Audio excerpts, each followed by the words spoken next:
Birthdays, anniversaries, weddings, whatever the occasion, it just got a little more personal with meaningful photo gifts from Shutterfly. Add a silly photo to a gold-rimmed mug for your bestie. Put your sweet puppy on a cozy fleece blanket for your teen. Gift your husband a desktop plaque featuring all the kids. Enjoy 40% off orders over $29 with code POD40 at Shutterfly.com and make something that means something. This episode is brought to you by Indeed. When your computer breaks, you don't wait for it to magically start working again. You fix the problem. So why wait to hire the people your company desperately needs? Use Indeed's sponsored jobs to hire top talent fast. And even better, you only pay for results. There's no need to wait. Speed up your hiring with a $75 sponsored job credit at Indeed.com/podcast. Terms and conditions apply. This is Optimal Relationships Daily, What Can't Be Hurt, by Keith Wilson of KeithWilsonCounseling.com.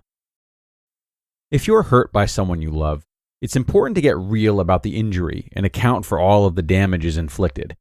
Your money the compulsive gambler spent, the trust the adulterer squandered, the confidence the abusive parent wrecked.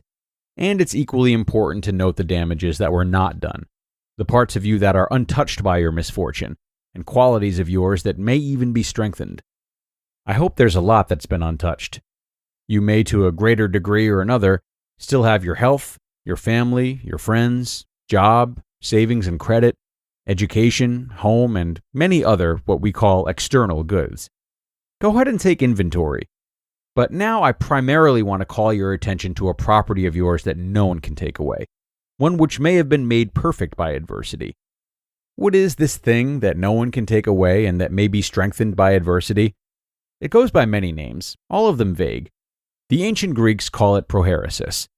In English, it's been translated dignity, self-respect, the unconquerable will, the unquenchable human spirit, free choice, and moral purpose.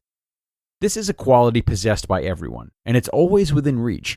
It outshines all differences of circumstance, accidents of fate, and actions of others that makes them trivial. It's all you need to live a life that you can be proud of. It may have been the very thing most lacking in your loved one that led to whatever he did to you. Prohairesis. Prohairesis is the choice that you have in giving in or resisting external forces. If someone calls you out on something, it's up to you whether you believe it. If someone has done something irritating, it is you who decides to be irritated. If someone strikes you, they may break a bone, but they don't have to break your spirit. The idea behind the concept is that while you have no control of what others do to you, of what fate does to you, you do have control over what you do with it. The name for that control is prohairesis. Let me explain prohairesis by metaphor. Two people walk into a bank. One has a great credit score, the other a bad one. They both ask for a loan. The banker may decide that she won't lend money to the one who has good credit, and she may decide to give a chance and lend money to the other with bad credit. The banker is free to choose. The name for that choice is prohairesis. In the same way, regardless of whether your loved one is untrustworthy, you are free to choose whether to trust him. Another way to get at the concept of prohairesis is to think of a person who has triumphed over adversity, a survivor rather than a victim. There are plenty of examples. A boy born to poverty who picked himself up by his bootstraps. A Pakistani woman, her face disfigured by acid, speaking out for the education of girls, despite the reprisal. A divorced mother, writing at her kitchen table, collecting rejection slips, creating Harry Potter. A black South African, imprisoned for decades, who gets out and leads his country into justice and reconciliation. A teenaged girl, hiding from the Nazis in her attic, who nonetheless believes in the essential goodness of all. A religious teacher dying a slow death, who enjoins God's forgiveness.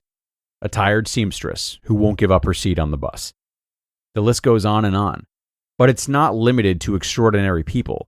It includes a myriad of anonymous individuals who represent the triumph of will over hardship.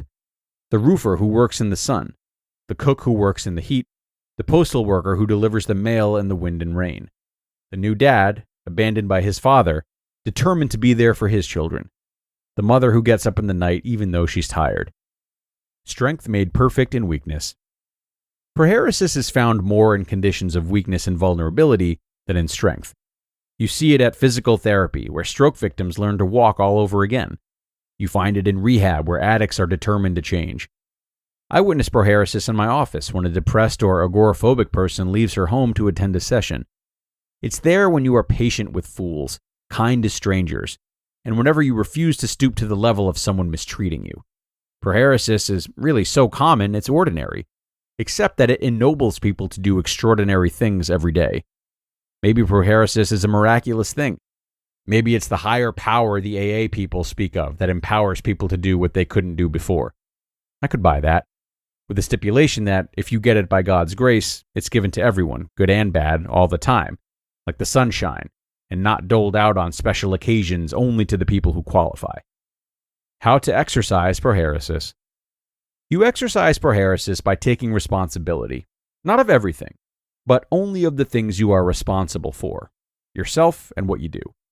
You deplete it by engaging in self-pity and feeling sorry for yourself.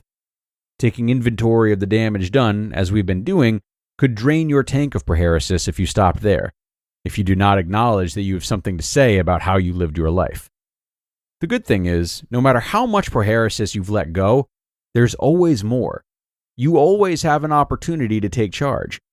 I can tell you what hasn't been taken away.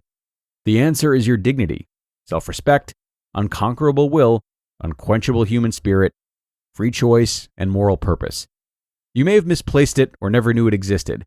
You may have given it away, but you can always get more prohairesis. You just listened to the post titled, What Can't Be Hurt, by Keith Wilson of keithwilsoncounseling.com. Build a routine with Ollie that supports your wellness needs, like getting your daily vitamins and minerals with Ollie's multi-gummies, or keeping your mood upbeat with all the vitamin D in Hello Happy. Give your gut health some support with probiotics, and wake up feeling refreshed after taking Ollie Sleep. Do wellness on your terms. Find Ollie at a Walmart or Target near you or at ollie.com. These statements have not been evaluated by the Food and Drug Administration. This product is not intended to diagnose, treat, cure, or prevent any disease. We're so done with New Year, New You. This year, it's more you on Bumble. More of you shamelessly sending playlists, especially that one filled with show tunes. More of you finding Geminis because you know you always like them. More of you dating with intention because you know what you want. And you know what? We love that for you. Someone else will too. Be more you this year and find them on Bumble. And another fantastic piece of work from Keith Wilson. Thank you to him for that. And I think he ended it so beautifully.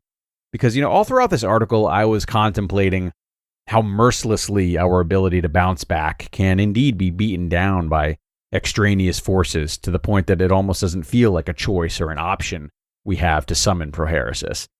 But like he said, you may have misplaced it or not known of its existence at all, or it may just feel impossible at some times, while more manageable at others. But we always have a degree in it, and it can always be rebuilt. We do possess the power to rewire our brains in such a way that prohairesis is more readily available. And regardless of the degree of trauma you've endured and the effect that it's had on your spirit, as it were, there are always steps you can take to find your way back, even if it is a long, seemingly unending journey. So I really hope that's motivating to those who need to hear it. I would not say it if it wasn't true. So take that with you, everyone, as we wrap up for the day. Thank you, as always, for being here and making another episode possible. Stay strong and be sure to come on back tomorrow for more. That's where your optimal life awaits.